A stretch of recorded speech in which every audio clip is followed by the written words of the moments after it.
Hi hello அன்பு நண்பர்களே, அனைவருக்கும் இனிய வணக்கம். இன்னைக்கு நாம இந்த வீடியோ பதிவில் எதை பற்றி பார்க்க போகிறோம் அப்படின்னு பார்த்தீங்கன்னா, தமிழக அரசு கூட்டுறவு சங்கங்கள் மூலமாக, இந்த கூட்டுறவு கடைகள் மூலமாக வாங்கப்பட்டிருக்கூடிய பயிர்க்கடனை தள்ளுபடி செய்ய போகிறாங்க.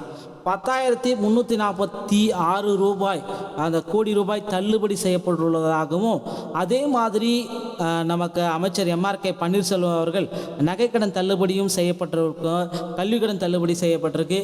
இப்போ இந்த நிதியாண்டுடைய பட்ஜெட்டில் பயிர்க்கடன் விவசாயத்துக்காக 15,000 கோடி ரூபாயை ஒதுக்கி இருக்கிறதாகவும் தகவல் வந்திருக்குங்க.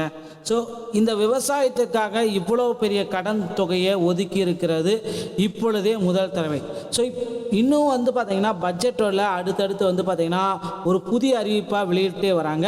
ஸோ மொத்தமாக பார்த்திங்கன்னா இந்த வேளாண்மை துறைக்கு அப்படின்னு நம்ம பார்க்குறப்ப 4,561 கோடி ரூபாய் நிதி ஒதுக்கீடும் செய்யப்பட்டிருக்குங்க.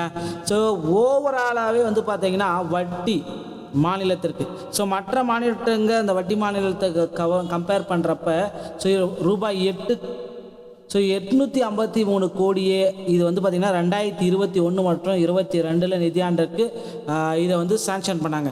2021 பார்த்திங்கன்னா இது கொஞ்சம் அளவுக்கு தான் சாங்ஷன் பண்ணியிருந்தாங்க. 54,000 கோடி ரூபாய் பார்த்திங்கன்னா இந்த பயிர்க்கடன் வழங்கியதாகவும், 1,224 நபர்களுக்கு 6,588 கோடியே 18 லட்சம் ரூபாய் தள்ளுபடி செஞ்சுருக்கிறதாகவும் தகவல்கள் டேட்டா பேஸில் ரெடி பண்ணியிருந்தாங்க. ஸோ இப்போ கால்நடை பராமரிப்புக்காக பார்த்திங்கன்னா ஸோ இப்போ வழங்கப்பட்டிருக்க நிதி 2-3 மடங்காக மாறி இருக்குது அப்படின்றதையும் குறிப்பிட்டிருக்காங்க. ஸோ இப்போ இந்த வேளாண் துறைக்கு 500 கோடிக்கு மேலே இதில் ஒதுக்கியிருக்காங்க. ஸோ ஒதுக்கீட்டின் அடிப்படையில் தமிழ்நாடு அரசால் விடுவிக்கப்பட்டுள்ளது. 2025 மற்றும் 26ஆம் ஆண்டிற்கு மானியத்திற்காக 853 கோடி ரூபாய் ஒதுக்கியிருக்காங்க. ஸோ இப்போ 6 மாநிலங்களில் நெல் சேமிப்பு வளாகங்களும் தஞ்சாவூர், திருவாரூர், நாகப்பட்டினம் மயிலாடுதுறை, கடலூர் உள்ளிட்ட டெல்டா மாவட்டங்களில் 2,63,000 மெட்ரிக் டன் கொள்ளளவு கொண்ட அந்த புதிய அமைப்புகளும் 22 நவீனமான நெல் சேமிப்பு வளங்களும் கொண்டு வந்திருக்காங்க. ஸோ வேளாண்மை துறைக்கு அடுத்தடுத்து பார்த்திங்கன்னா மிகப்பெரிய அளவுக்கு இந்த பட்ஜெட்டு வேளாண்களுக்காகவே பயன்படுத்தக்கூடிய பட்ஜெட்டாக இருக்குன்னு சொல்லலாம். ஸோ பயிர்க்கடன் தள்ளுபடி, ஸோ 2025ஆம் ஆண்டில் இந்த பயிர்க்கடன் தள்ளுபடி எவ்வளோ பேர் வாங்கியிருக்காங்களோ அனைவருக்குமே ஸோ குறிப்பிட்ட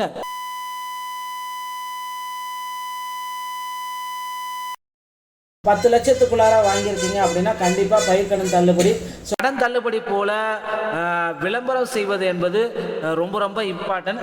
ஸோ அதனால் பார்த்திங்கன்னா அந்த தமிழக அரசு பயிர்கள் விவசாயிகளுக்கு பயிர்க்கடன் தள்ளுபடியை இந்த மார்ச் 31ஆம் தேதிக்கு முன்னதாக அறிவிப்பிருக்காங்க. ஸோ இந்த ஆண்டோடைய இறுதி நாட்களான அன்னைக்கு பார்த்திங்கன்னா மார்ச் 31ஆம் தேதி விவசாயிகளுடைய பயிர்க்கடனை 100% தள்ளுபடி செய்யிருக்காங்க.